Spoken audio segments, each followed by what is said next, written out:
All right, guys, what's up? It's Steve Cook here. We, Six Pack Fitness Bags and myself, have taken upon ourselves to answer your questions. You tweeted at us, so we are here to set you straight. So I got a list of questions here. Six Pack Fitness Bags, rolling out some awesome bags here. But let's jump right into these.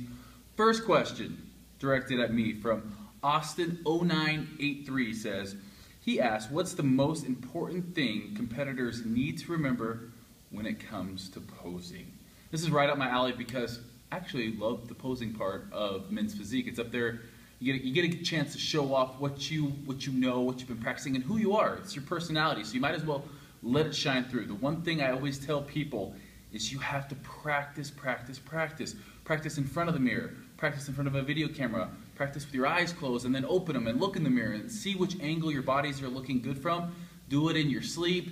You know, every morning when you wake up, practice to get to the point where you're confident. Make sure it's your own. Make sure it's the angles that you look best from. Minimizing your weaknesses, emphasizing your strengths. Do it over and over again where it becomes second nature, where you're able to keep your abs tight, everything's tight, but up top your face is saying, I'm having a great time. So I can't tell you exactly, other than preparation, that's the most important thing, because the more you practice, the more confidence you're going to have on stage, and that is what just kind of overflows. The crowd feels it, the judges will feel it, and it'll just be electrifying. You've already won in your mindset before you've ever stepped foot on stage. So the most important thing when it comes to practicing is have fun, make it your own, and then just repeat. Good question though. This next one comes from the right one. I like that one. When is the most beneficial time during the day to work out? This one is kind of tricky because there's times in my life that I've felt, depending on what I've had going on. I'm not the type of person that gets up straight away and goes and works out. I like having some meals, the meals in me. I don't like waking up and going and training on just a protein shake. I like having at least 2 meals. So I love training mid-morning.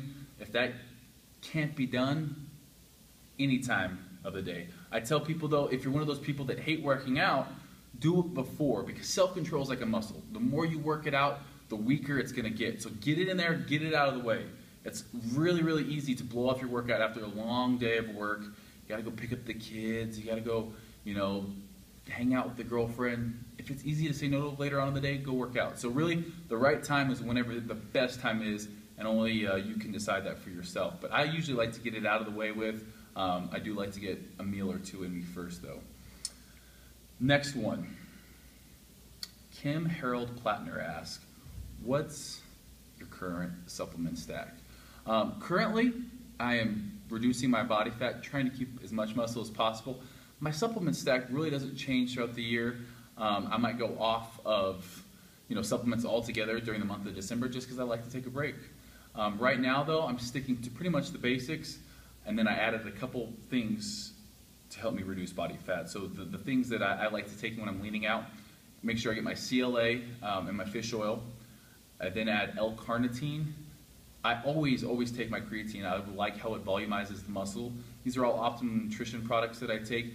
You can also find my favorite stack, the Big Man on Campus stack, at bodybuilding.com. Protein, I don't even consider a supplement. It's just an extension of my diet. I make sure I get enough protein in my day. For me, that's about a pound to a pound and or a gram to a gram and a half per lean amount of muscle that you have. What am I trying to say? A gram to a gram and a half per lean body weight.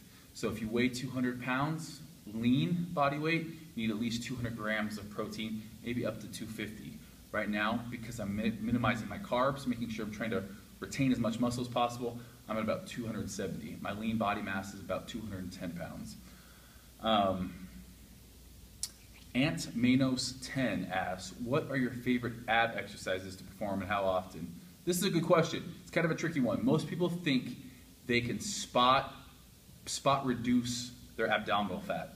That is wrong. You can't spot reduce a certain area, meaning I can do all the crunches in the world that I want to do. I can do millions and millions, but if my diet is such that I'm eating a surplus of calories, I'm still going to have body fat. So what you need to do is with proper nutrition, you need to train your abs to spot shape them.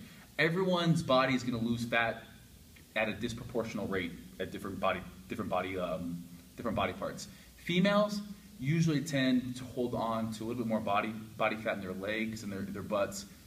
Guys, we tend to hold on to it in our abdomens. That's just kind of a generalization. Don't hold me to that. So what you need to do is you need to make sure your calories are at a caloric deficit, even if it's just a little bit, and you will then lose that body fat, all the while spot shaping, doing the crunches, building the muscle there, toning the muscle, separating it and then once you lose the body fat, the abs will stand out a little bit more.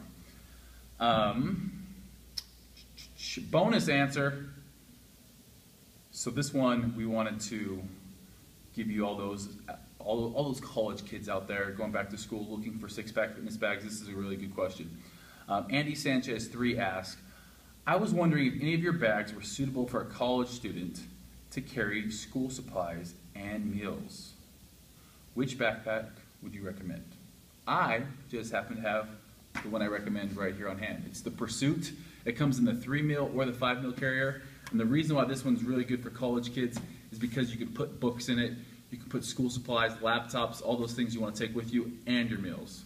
This would have been a lifesaver for me in college. I, at the time, did not have this. So you guys are lucky now. Take advantage of this. It's all in one. I had to carry kind of a lunchbox looking thing, my backpack, and then my gym bag. One-stop shop right here. All right, our next question comes from our friend Paul Sandoval. He asks, when prepping meals on Sunday, do you prep for the whole week? What's your prep regimen? I need help to properly use my six-pack bag. This is a question I love to hear because, first of all, it's one I had myself. What I like to do is I like to prep for 3 days. So I'm gonna have 3 meals, 3 days worth of meals in my refrigerator. If I have more than that, I keep them in my freezer and then I take them out and thaw them as need be. You can do it for the whole week, or if you have time to cook, I like to cook every 3 days or so. I like fresh food. It's just the way I like to roll. If you don't mind defrosting them, it's not a bad way to go either. But it's all about your time. I typically need to have 3 meals prepped each day. I like getting up in the morning making my breakfast, and at night I usually have time to cook 1 meal for me as well, usually just a snack or a chicken breast. And on top of that, I get my shakes. So if I can prep 3 meals for the 7 days of the week, that's 21 meals. That's not too much to ask, but I like to do it in 3s or 4s. So 3 days I'll prep for, 4 days I'll prep for. After that, you know, I don't love taking out and defrosting. Not to say that I don't do it if it's necessary, but I have a little bit more time to prep these things. But really, whatever works for you. All right, guys, thank you so much for your questions. We always love at Six Pack Fitness Bag and bodybuilding.com to try to get out there and answer your questions. Feel free to leave comments below and always subscribe.